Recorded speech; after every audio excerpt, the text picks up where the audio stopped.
right, good morning, everyone. Thanks for being with us. I know it's really hard to remember, at least for me, the beginning of the pandemic, let alone the BC times before coronavirus.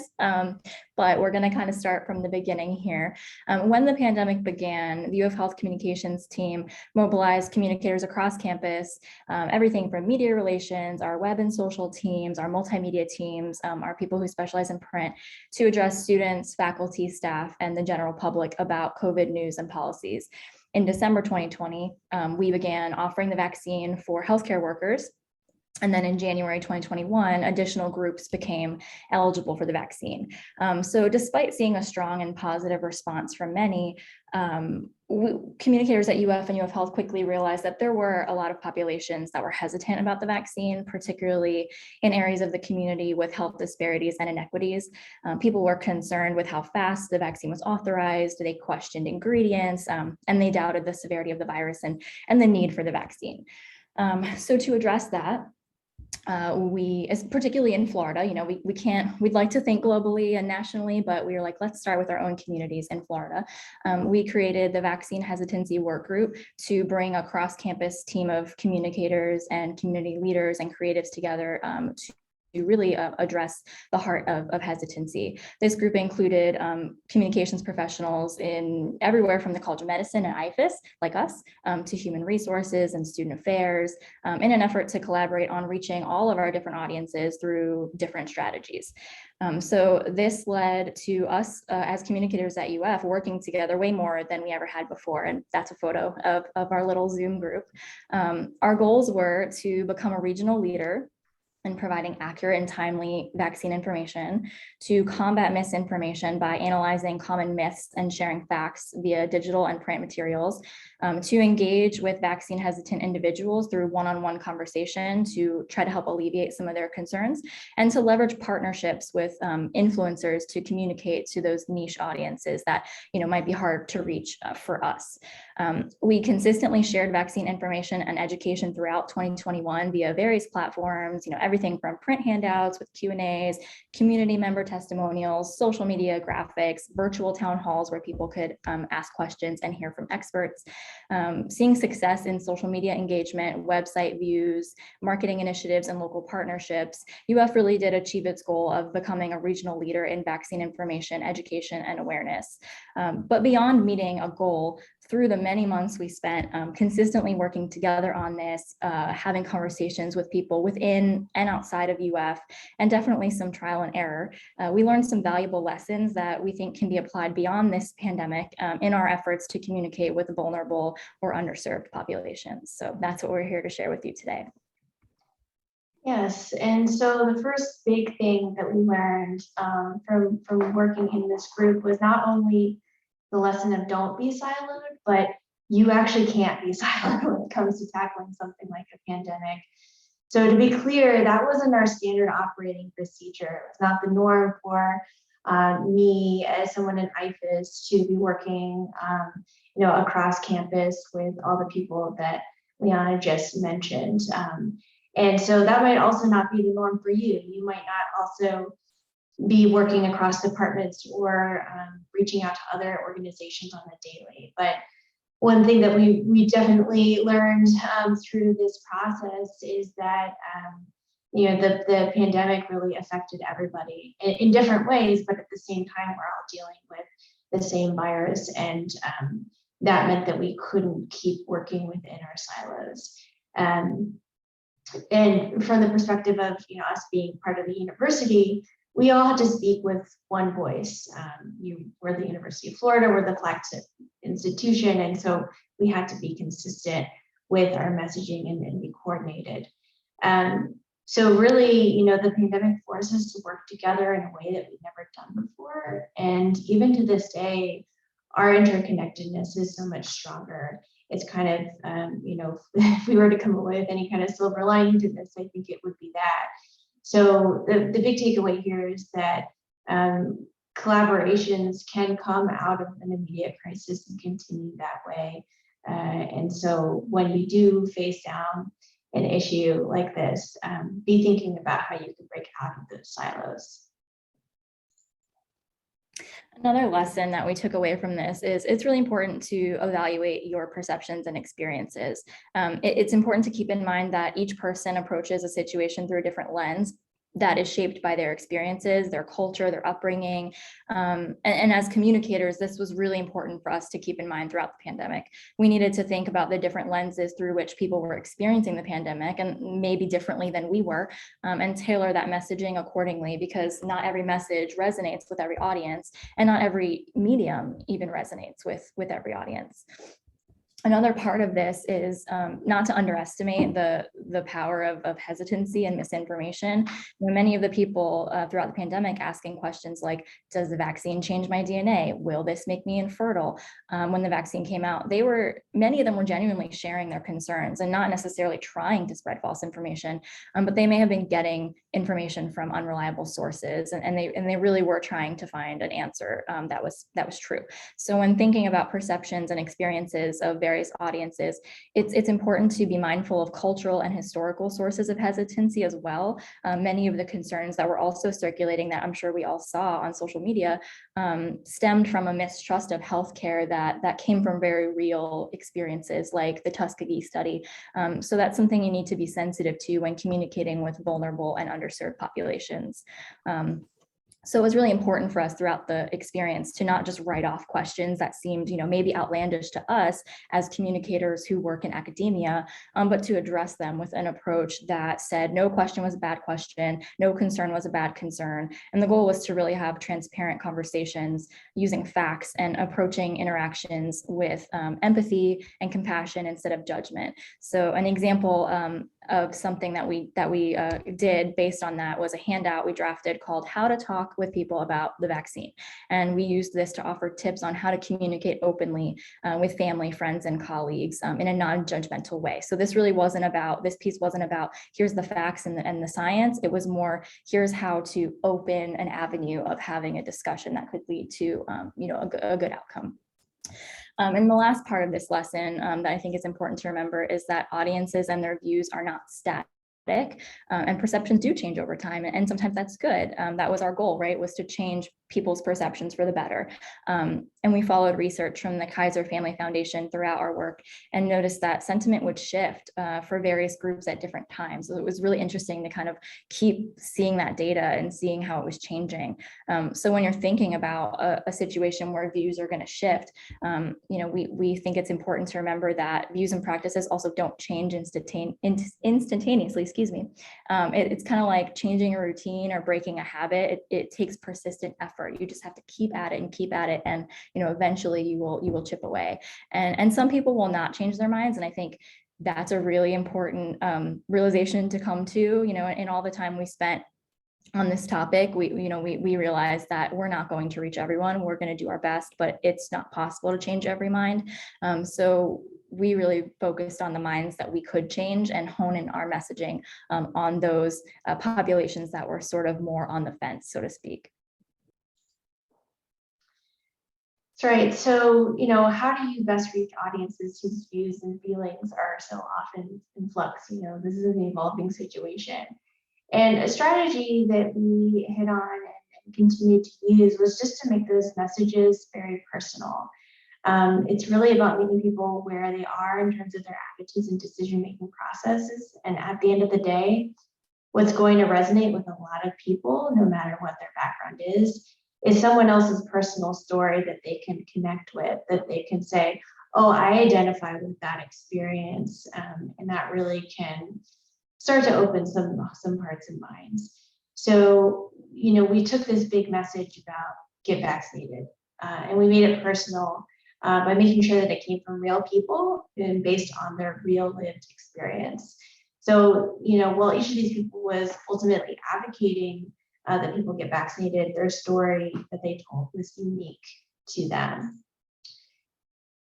So I'm going to show you two examples of kind of what this looks like. And this is also going to demonstrate kind of an evolution over time of this approach. So initially, the content that we were putting out was very polished, very professionally produced, clearly branded by the university. So this is an example here of a testimonial from a Gainesville pediatrician, Dr. Yana Banks. As you can see, it's been very well designed and branded. The color is all right. It looks really great. And for some audiences, that really official vibe is very persuasive. It's very trustworthy. However, on the other hand, for others, that look and feel can, almost be alienating or less trustworthy.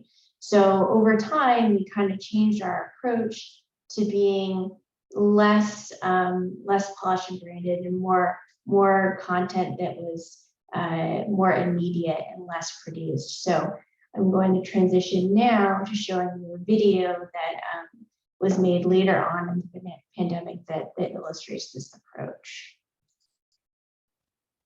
And it is not playing, of course. So let me just pull it up. You also see that? See that? Great. I did not get my COVID vaccine.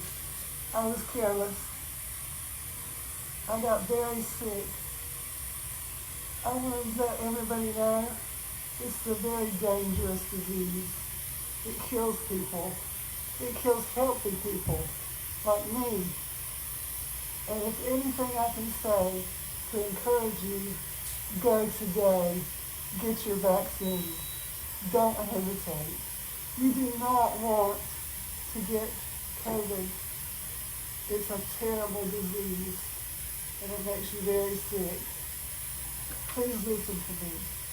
For yourself, for your family, for your loved ones, get the vaccine today. Thank you. Do you wish you had gotten the vaccine before you got sick? 100%. 100%.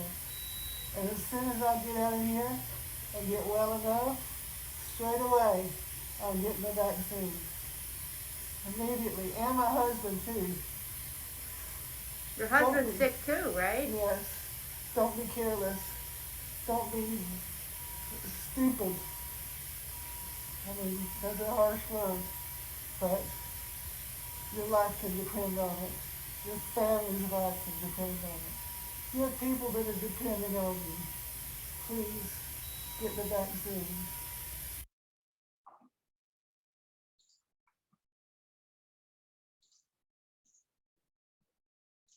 So obviously that's very, very personal, and obviously very less produced. That was just taken by a doctor with her cell phone.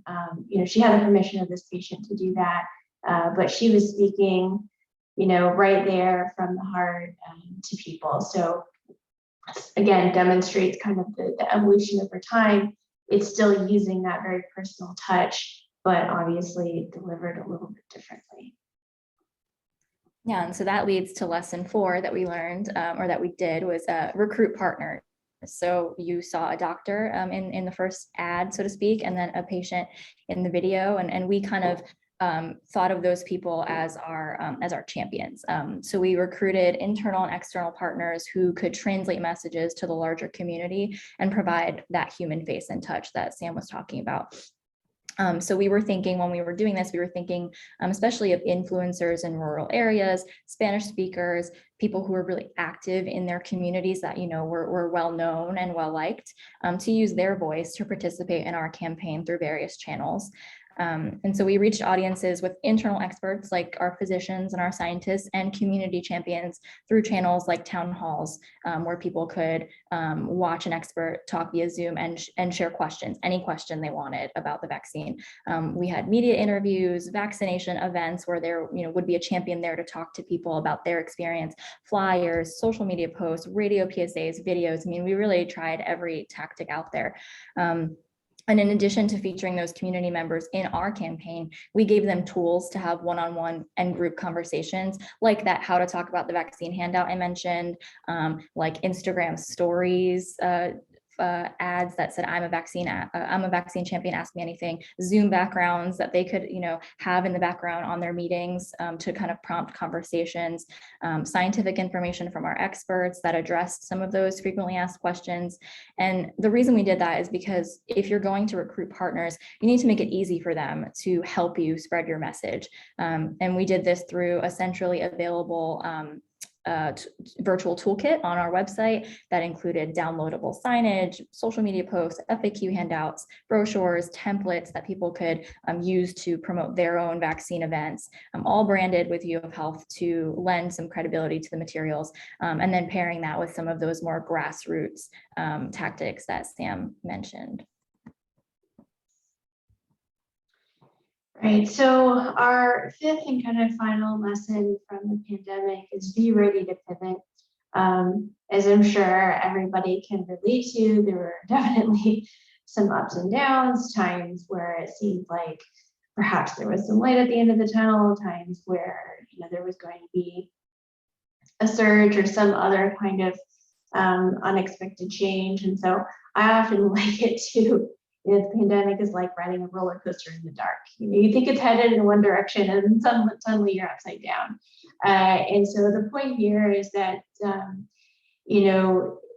this can make it really challenging when it comes to communicating, because as communicators, our job is to present a consistent, trusted voice. And how are you supposed to do that when things are changing so often and so unpredictably? And so the lesson here, I think, is don't just be ready to pivot, but actually kind of build that into your planning. So plan for change, plan for that to be kind of inevitable. And, how are you going to be able to adapt to that? So I think early on in the pandemic, we made a lot of kind of ad hoc pieces of content that were, they were perfect for that time and place. And then later on, we would have to go back to them and update a lot of the information. And I think after a while, we're like, let's just make a template and then we can kind of fill that information in as needed, because we knew that, okay, this might be the facts on the ground now, but we know this is going to change eventually. And, kind of going along with this too, being ready to pivot is also be prepared to give yourself grace, take things one day at a time, because, that is sometimes half the battle, is just being able to stay cool, calm, and collected and, move along with things as they happen. And so finally, we, and this can kind of slide right into our Q&A, but we'd like to take a moment to hear from you too. We shared about our experience, but this is by no means the end all be all of experiences of communicating about this topic. So, we want to know, how have you communicated with vulnerable populations about pandemic-related health risks? And if you want to share that as part of your Q&A, that's fine. Or if you have questions, we're open to that. But that really wraps up our presentation for the day. Thanks so much to Philip and everyone else for giving us this opportunity. And we're looking forward to hearing from you all. Well, thank you, Sam and Liana. That was wonderful and some really great advice and lessons learned. So just to reiterate what Sam just mentioned, if you want to share experiences or things that you learned throughout the pandemic, or if you have questions and comments that you want to put in right now, you can use the chat box to put those in. And we'll give everyone a minute or so to kind of put your thoughts together if you want to ask some questions. But you can feel free to put those in. Okay, we have one that just came in. I'm new to my health team at MSU Extension, so I'm here to learn strategies I can take back to my team. So great, Mary. Thank you.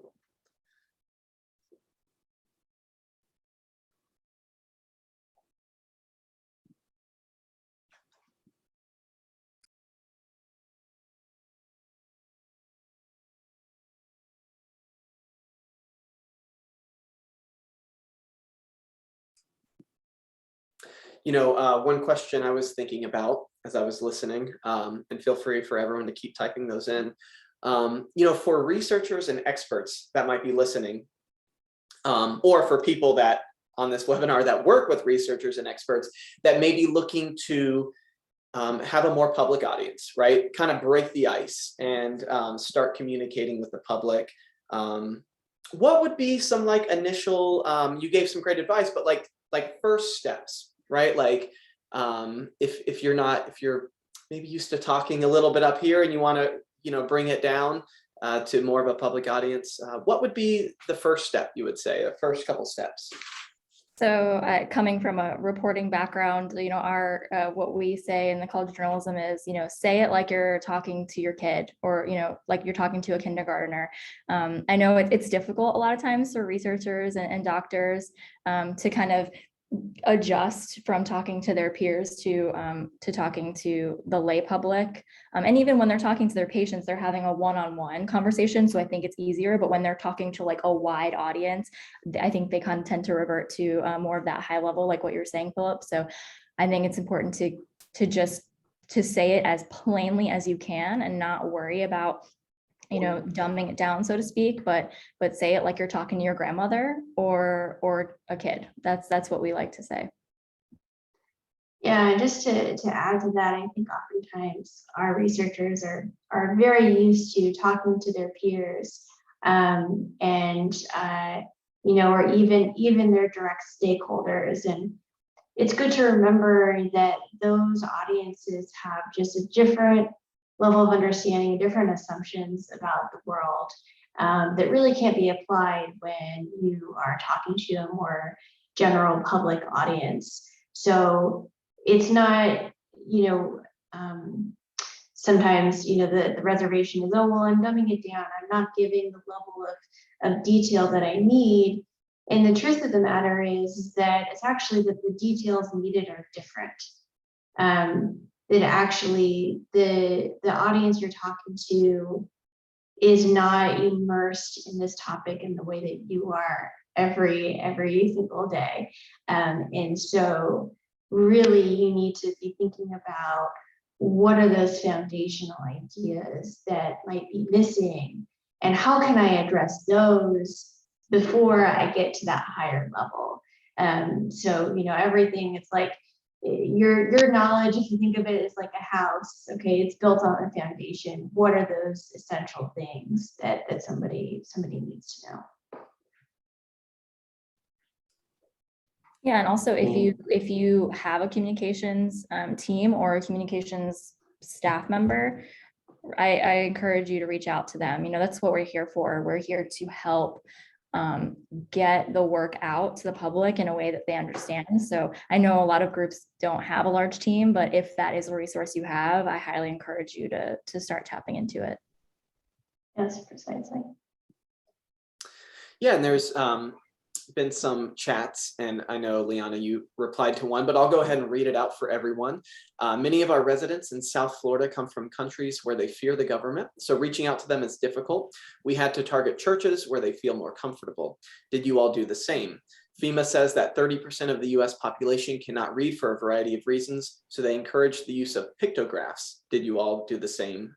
Did you all use pics as well? And I know, Liana, you replied, but if you want to also reply over the mic as well. Sure. Yeah. So for the first point about churches, I think that's a great point because like we said, people fear government, people fear big healthcare for a variety of reasons. So we did have some local pastors on our committee to help us communicate with their congregations and also be champions for us and help push out the information in their voice. And then we had our experts, our medical experts, hold Q&As and vaccination events at local churches. One of our doctors, Dr. Lozardo, even went to local barbershops. Like our experts really tried to get outside of the walls of UF and get out into the community and talk to as many people as they could. And I see Mary had a question about non-English languages. Yes, we translated many of our materials into Spanish and Haitian Creole. I'm not recalling any pictographs. Infographics is a tactic that we have used. I am blanking on whether we had any specific to COVID vaccination, but maybe Sam, is there anything that you recall? Is that something you all did in IFAS? Sorry, I was looking at the, the new questions coming in and I missed your question, Liana, so you could repeat that. That'd be great. Pictographs, infographics. Yeah. So, okay, yeah, we did, we designed quite a few of those. I mean, they still had text on them, but the idea was that you are also getting information in a visual manner. Likewise, a lot of different signage was designed, which, while it didn't have text, would demonstrate visually kind of what the expectation was for that location at that time. So definitely working with visuals in mind is critical.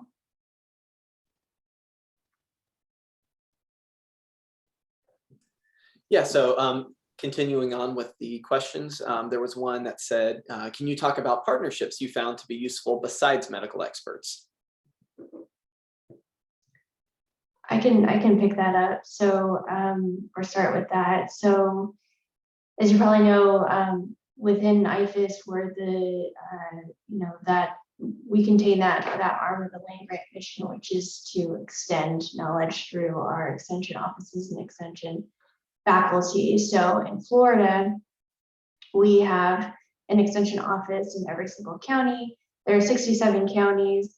Multiply that by X number of extension faculty. We have a lot of people who are out there in local communities from the Panhandle down to South Florida who have those connections. So they were really a way to not only connect to people in that area, but also be another one of those trusted sources who may is going to be a familiar face, somebody that people are used to working with a lot, whether they're a grower or community organizations, things like that. So that was another avenue that we worked through and continue to work through. That's another thing to mention, is that all of this work is still ongoing. It hasn't stopped, and so a lot of these strategies are still being put to use. Yeah, and in addition to that, like I said earlier, we partnered with local pastors, local business owners, radio DJs, local government officials, like, the mayor of Hawthorne and the mayor of Newberry. So more rural areas that, someone who's very known in Gainesville, it might not resonate with those audiences. So yeah, we did reach out to a variety of people in addition to our healthcare workers, physicians, nurses, and then, internally we had students and employees, who aren't medical workers, but just, people like me and Sam who are just, communications people who work at UF. So we kind of, depending on who we were trying to reach, internal or external people, we used a variety of people outside of just our researchers and physicians. Great. There was a comment that says, agree with writing to a 6th grade level, but how do you know if you hit the mark? Did you really have 12-year-olds read your work? Because I saw the word organically in one of your ads, not a typical word used by 12-year-olds. And then Liana, I know you replied, and maybe you want to expand on this. We did our best to run most assets, especially our handouts, through a tool we have access to that checks reading levels. And I'll just add, as you're answering that, maybe what would be some advice for people that don't have the tool, or is that tool available to others? Yeah, our web team handled that, so I don't know the name of the tool off the top of my head, but I am happy to find out and share that with whomever would like it. I believe it's a web-based resource, so I don't know if it's if it's a paid resource or if anyone can use it, but I think there are tools out there that you can run your copy through and it'll check reading levels. I don't know, Sam, I don't know in IFAS if that's a tool you guys use too, and if you know that one that's publicly available. No, we don't have anything like that, but one approach that we use, and this is super common throughout a lot of communications, is having more than one set of eyes on something at all times. I think a lot of our materials, gosh, Liana, were probably seen by 5 or 6 people at least. And so just getting feedback, getting people to look at it from a couple different angles, I think is one way to ensure that you're not speaking, you know, above that level. You know, I think again, it's about thinking, okay, if I were speaking to somebody who is outside of this realm, who's living this day to day, and you can actually think of somebody in your family or your neighbor down the street, if they were asking you these questions that you're trying to answer, you would intuitively kind of know how to modify that. And so, you know, using that gut instinct, I think is good, but then also seeking the feedback of other people is really important. Next question, do you have any insights about mobilizing volunteers to expand community engagement and outreach? I'm concerned about COVID information fatigue through broad public outreach efforts, and I increasingly see the value in focusing on more engagement at the community level. I can start a little bit on that, and this goes back to what I was saying about a lot of these efforts being ongoing. So I'm helping support a multi-institutional grant-funded effort, all about, you know, trying to get shots in arms. And one tactic that they're using is not necessarily to include volunteers, but to partner with different organizations or groups in communities to host almost like a pop-up vaccination event, or even an event that's just like for health screenings, where they're offering maybe not just a COVID vaccine, but vaccination for other things. And so obviously that organization is allowing these researchers and the people who are part of this project to kind of come in and, you know, work face to face with the audience that's already there. So I know they've gone to, you know, different like county fairs. I think they went to like a crab boil. They've gone to, you know, there's plans maybe to go to zoos, you know, different places where people already are. And so that seems to be in line, James, with this kind of what you're talking about, is having this much more grassroots approach and things like that. So great question. Yeah, and our medical workers definitely did that. We have the mobile outreach clinic, which is it's a mobile vehicle staffed by healthcare workers, and they would take that to, you know, a block party, a festival. You know, they would partner with our pastors, with our local leaders on events that they were already planning, and trying to see how they could fold that vaccination message into that by bringing that mobile unit and trying to get people vaccinated while they're out and about at events. So that is definitely something that we've tried pretty consistently throughout the pandemic. Great. Last one here in the chat right now. It says, COVID is such a serious issue. Is it appropriate to inject some levity into a presentation? And has anyone done anything like that? I think that's a really great question, and it's definitely something that we've grappled with. I think for us, being U of Health, it's hard because that's not our brand, to be light. So, you know, it's a serious topic, and we tend to be a serious brand. But I know the College of the Arts is partnering with some folks, and they're doing, actually one of our emergency medicine physicians is a former photojournalist, and he partnered with them to do a take your shot, get your shot event on main campus with undergraduate students, where they could get vaccinated and then get a really great portrait taken of them. So, you know, it's a little bit lighter than, you know, maybe our events and what we would do. And I think it was really effective in mobilizing some younger crowds to get vaccinated. So I think there's a place for it depending on who you are, and if it fits in with your tone and your voice. I think it's definitely a tricky thing to navigate. And I don't know if Sam has anything to add to that. Yeah, I'm just thinking of, to go off of that, I think it really does depend on your audience and what's going to resonate with your audience. So I know that a lot of messaging that was directed towards the undergraduate population at UF definitely had a lighter tone to it.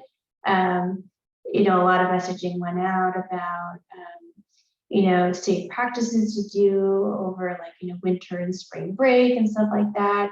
It wasn't necessarily like haha funny, but it was certainly not so kind of like dead serious as a lot of other things, down to just like the colors that were used or the illustrations that were used, and things like that. So I think that kind of a middle ground can be struck, but it really depends on whose eyeballs are you trying to get on this, and is making it a little bit lighter going to help or hinder that. Yeah, that's a great point. I actually forgot. There's so many things we did that I forgot, but those holiday There's a little bit of COVID amnesia that happens sometimes. Yeah, As we were those putting this holiday- together, we were like, what did we even do? It's kind of difficult. I can't remember BC, like I said, but yeah, those holiday messages, that's a great point. That is an avenue where we had a little bit more fun with it as much as we could, but you're totally right, Sam. It really depends on who you're talking to, and is your audience going to think you're being too cheeky, or will they think, oh, that's great, I didn't think about that, and will it actually get them to take the action you want them to take? Great. Well, I don't see any other questions in the chat. If you have any last ones, feel free to put them in. But I want to just open it up. Sam, I don't know, you shared your contact information, but any last thoughts before we close? Sorry, I just said, are there any last thoughts before we close out today? Oh, is that for us? I thought yes, yeah, sorry. Okay. I didn't direct that very well. Yeah. No, just, thanks for all of the wonderful questions. It's really good to see that there are people out there who are thinking through these same things, just like we have been. And again, the conversation can continue. So this is us again. Here are our email addresses, but we're also very easy to find. So if you do want to connect on any other things, we are happy to have that conversation. Yeah, agree. Thank you everyone for tuning in, and please feel free to reach out if you have a question or if you want to chat more about it. We're kind of thinking of this as one case study, right? This is what we did. This is what worked for us. And it's not one size fits all, but we're certainly happy to chat about tactics and things, anything else we learned or any ideas that you all have. This is ongoing, so I'd love to hear from you all via email or not about what you're doing and what's working for you, because I think we can all learn from each other as we navigate this unfortunately ongoing situation.